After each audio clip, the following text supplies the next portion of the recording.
Welcome to Shenba's creativity. இன்றைக்கி நம்ம கிச்சனில் பார்க்க போகிற ரெசிபி எள்ளு சட்னி. இந்த எள்ளில் உடல் ஆரோக்கியத்திற்கு தேவையான ஊட்டச்சத்துக்களும் தாதுக்களும் அடங்கியிருக்கு. கருப்பு எள் 4 டீஸ்பூன், உளுந்தம்பருப்பு 1 டேபிள் ஸ்பூன், புளி சிறிதளவு, 7 பல் பூண்டு, 3 வத்தல் எடுத்து வச்சுருக்கேன்.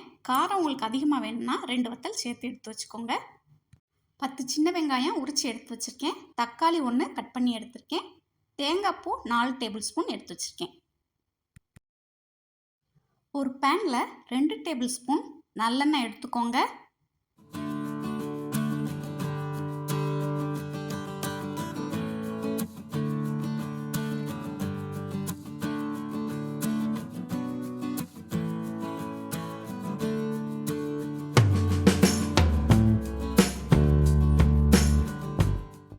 எண்ணெய் சூடானதும் 1 டேபிள் ஸ்பூன் உளுந்தம்பருப்பு சேர்த்து வறுத்துக்கோங்க.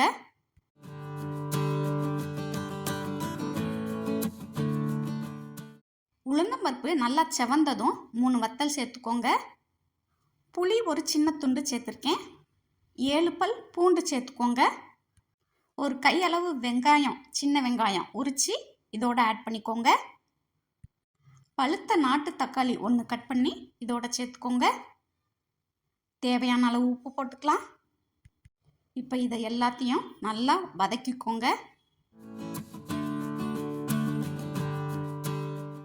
தேங்காய் பூ 4 டேபிள் ஸ்பூன் இதோட ஆட் பண்ணிக்கோங்க. வெங்காயம் தக்காளி எல்லாமே நல்லா வதங்கணும்.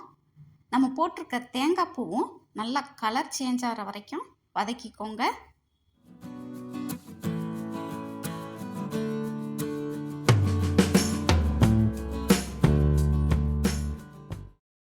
இப்போ எல்லா ஜாமானும் நல்லா வதங்கிருச்சு. அடுப்பு ஆஃப் பண்ணிவிட்டு கொஞ்சம் நேரம் ஆற விடுங்க. 4 டீஸ்பூன் கருப்பு எள்ளை ஒரு சூடான கடாயில் போட்டு வறுத்துக்கலாம். கொஞ்ச நேரத்திலே கருப்பு எள் படபடன்னு பொரிய ஆரம்பிக்கும். அப்போ அடுப்பு ஆஃப் பண்ணிவிட்டு ஒரு கிண்ணத்துக்கு மாற்றிக்கோங்க. அந்த சட்டியிலே வச்சுருந்தீங்கன்னா அது இன்னும் செவக்கும், கருகிரும்.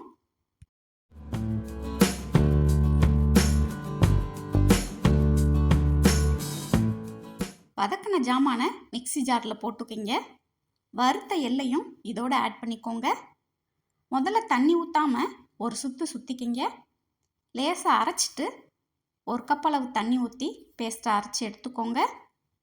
சட்னி தாளிக்கிறதுக்கு ஒரு பேனில் நல்லெண்ணெய் சேர்த்துக்கிங்க. எண்ணெய் சூடானதும் கடுகு ஆட் பண்ணிக்கோங்க. கடுகு பொரிஞ்சதும் உளுந்தம்பருப்பு சேர்த்துக்கோங்க. உளுந்தம்பருப்பு செவந்ததும் கருவேப்பிலை ஆட் பண்ணிக்கோங்க. இந்த தாளிச்சதை சட்னியோட ஆட் பண்ணிக்கோங்க. சுவையான கருப்பு எள் சட்னி அருமையாக ரெடி ஆயிடுச்சு. நீங்களும் இந்த ரெசிபி உங்கள் வீட்டில் கண்டிப்பாக ட்ரை பண்ணி பாருங்கள். தேங்க்யூ.